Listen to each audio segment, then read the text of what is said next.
Doctor की बात सुनकर नर्स ने सिर हिलाया और कॉल करने के लिए चली गई। कॉल करने के कुछ देर बाद ही करण हॉस्पिटल आ गया था।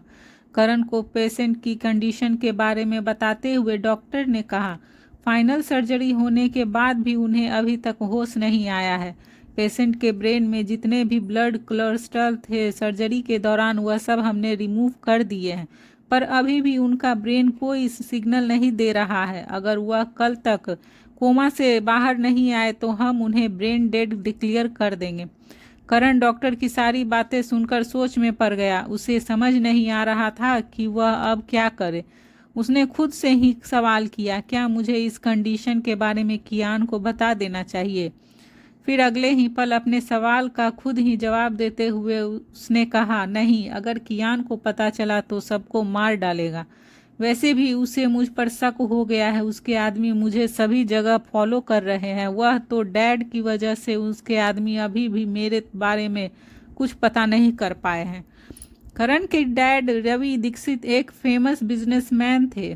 उसका बिजनेस इंडिया में ही नहीं लंदन में भी फैला हुआ था। वह इंडिया से ज़्यादा लंदन में अपना बिजनेस करते थे, इसीलिए वह इंडिया छोड़कर लंदन में अपनी पूरी फैमिली के साथ रहते थे। ज़्यादा समय तक लंदन में रहने के बाद उन्होंने लंदन की सिटीजनशिप भी मिल गई थी। वहाँ की ज़्यादातर चीज़ों पर उनका कंट्रोल था। वह यही वजह थी कि कियान के आदमियों को करण के बारे में इंफॉर्मेशन इकट्ठा करने में प्रॉब्लम हो रही थी। करण पेशेंट के पास जाकर बैठ गया और उसके हाथ को अपने हाथ में लेते हुए बोला, प्लीज़ यार, अब तो उठ जा।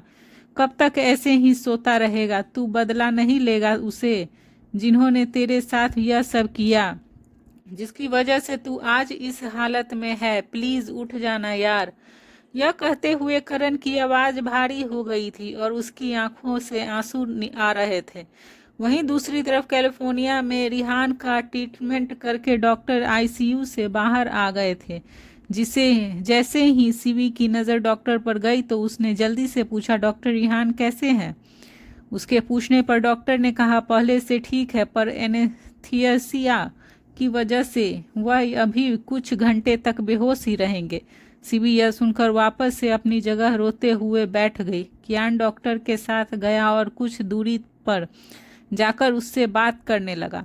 वह वापस आया तो उसके कुछ आदमी हाथ में शॉपिंग बैग लिए खड़े थे। कियान ने उसके हाथ से बैग लेकर सीवी को देते हुए कहा, जाओ चेंज कर लो, हम इंडिया जा रहे हैं। सीवी ने हैरान होते हुए कहा, भाई, हम रिहान को ऐसे हालत में छोड़कर कैसे जा सकते हैं? जिस पर कियान ने कहा, हम रिहान को छोड़कर नहीं, उसे साथ लेकर जाएंगे। यह सुनकर सीवी के चेहरे पर एक सुकून उभर आया। फिर उसने जल्दी से वह बैग लिया और चेंज करने चली गई। जब तक सीवी वापस आई तब तक रिहान को हॉस्पिटल के टेरेस पर ले जा चुका था। कियान की भी सीवी को लेकर टेरेस पर आ गया। वहां उसका चॉपर पहले से ही लैंड था। रिहान को स्ट्रेचर से चॉपर में शिफ्ट किया गया। फिर उसके बाद कियान और सीवी भी बैठ गए। वहीं दूसरी तरफ इंडिया में जैसे ही राहुल को कियान का मैसेज मिला वो फटाफट सारी अरेंजमेंट करने में लग गया। राहुल को ऐसे हड़बड़ाते हुए देखकर सुहानी ने पूछा, क्या हुआ, आप इतनी जल्दबाजी में क्यों हैं? सुहानी के सवाल का राहुल कुछ जवाब देता उससे पहले ही डॉक्टर खन्ना अपनी टीम के साथ आ गए और विला में ही अपने मिनी हॉस्पिटल में चले गए। सुहानी, स्वाति और आशु तीनों खड़ी हैरानी से सब देख रही थी कि तभी डॉक्टर खन्ना ने राहुल से पूछा, उन्हें कितना टाइम लगेगा यहाँ पहुँचने में? जिस पर राहुल ने कहा, अराउंड 20 मिनट और। डॉक्टर खन्ना ने ओके कहा और फिर अपनी टीम के 2 डॉक्टर से उन्हें स्ट्रेचर को टेरेस पर ले जाने के लिए कहा। उनकी बात सुनकर और यह सब देखकर सुहानी डर गई और उसने डरते हुए राहुल से पूछा, क्या उन्हें कुछ हुआ है? यह कहते हुए सुहानी के चेहरे पर डर दिख रहा था। उसने इतना डरा हुआ देखकर राहुल ने कहा, सर ठीक है, उन्हें कुछ नहीं हुआ है। राहुल को पता था कि सुहानी एक के बाद एक सवाल करती ही रहेगी, इसीलिए उन्होंने फिर से कहा, आप 10 मिनट वेट करिए, आपको सब पता चल जाएगा।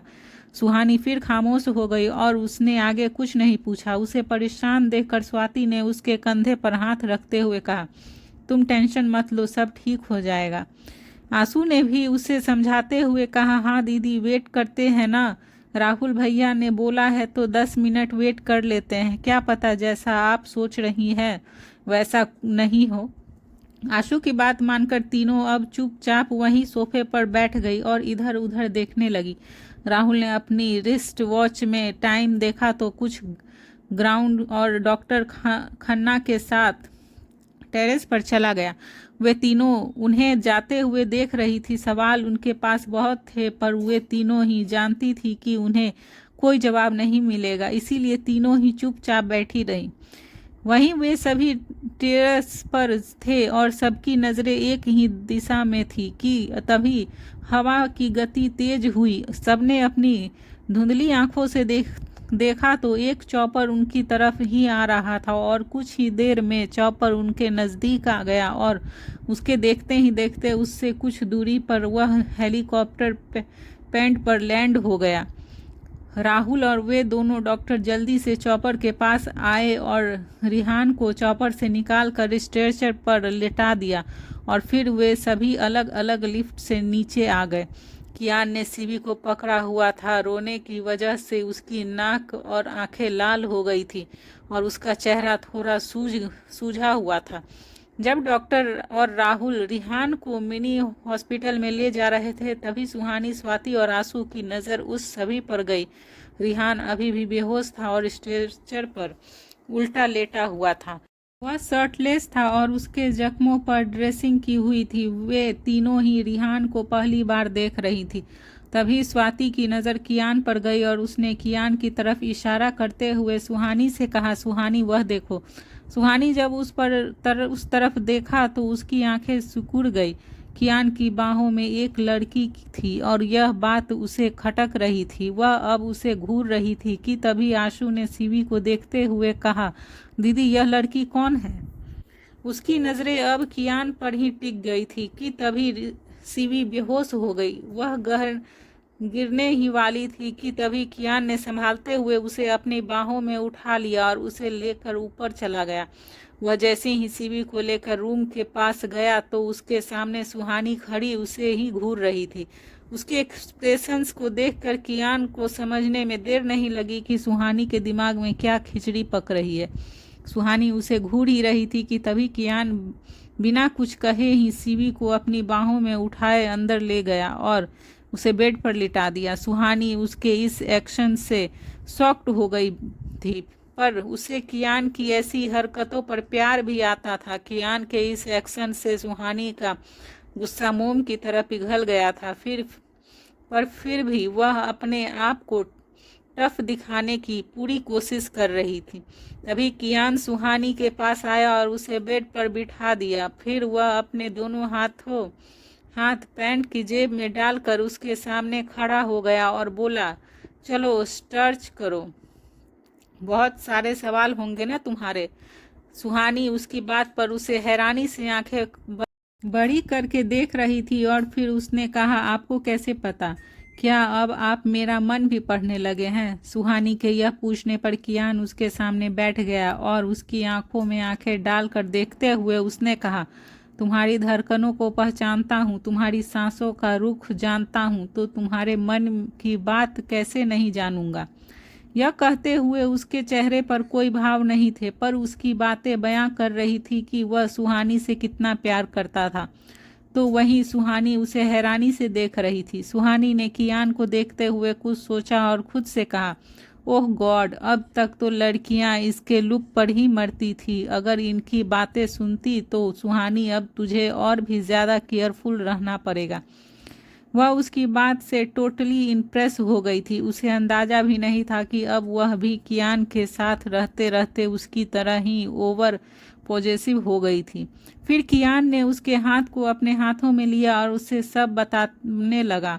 उसकी पूरी बात सुनने के बाद सुहानी ने सोचने वाले अंदाज में कहा, ओह तो वह आपकी बहन है। सुहानी ने इस लाइन को इतना खींच कर कहा कि कियान ने उसकी बात सुनकर उसे घूरते हुए कहा, तो तुमने क्या सोचा?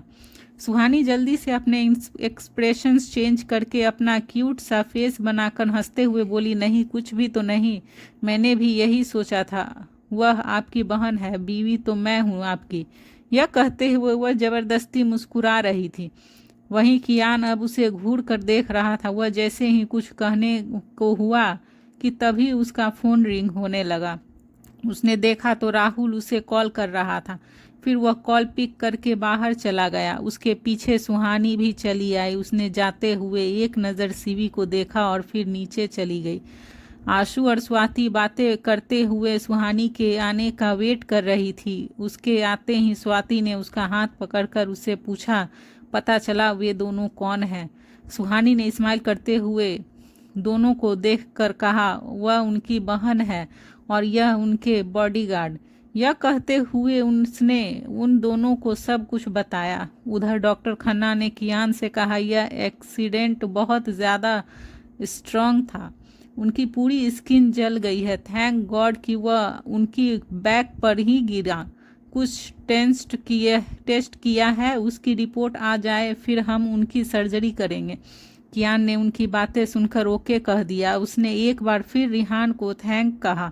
आखिर उसकी वजह से ही शिवी आज सही सलामत थी। रिहान अभी भी बेहोश था तो वहीं शिवी को होश आ गया था। वह उठी और अपना चश्मा पहनकर नीचे हॉल में आ गई।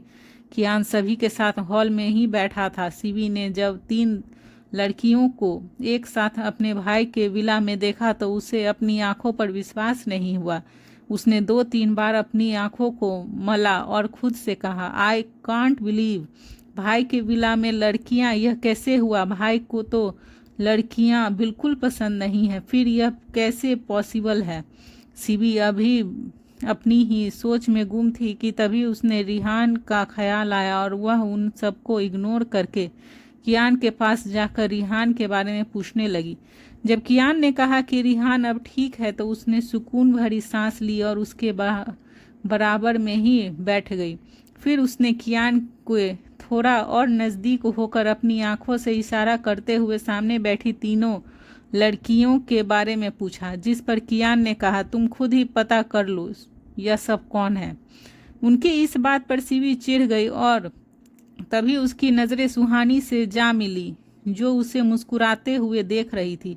सुहानी समझ रही थी शिवी के मन में भी उसी की तरह बहुत सारे सवाल होंगे, इसीलिए वह उसे और परेशान न करते हुए उठकर उसके पास चली गई और उसके सामने अपना हाथ आगे करते हुए बोली, हेलो, माई सेल्फ मिसेस सुहानी कियान ओबरॉय।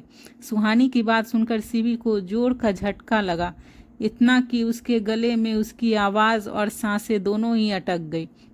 अपनी आंखों को बड़ी करके वह सुहानी को ऐसे देख रही थी मानो उसकी बात पर यकीन करने की कोशिश कर रही थी, पर उसे समझ नहीं आ रहा था कि यह कैसे पॉसिबल था। जैसे लड़कियां ही पसंद नहीं, वह शादी कैसे कर सकता था। इसीलिए उसने सुहानी की बात कंफर्म करने के लिए धीरे से मुस्कुराते हुए कहा, शायद मैंने कुछ गलत सुन लिया है, आपने क्या कहा? कैन यू से अगेन?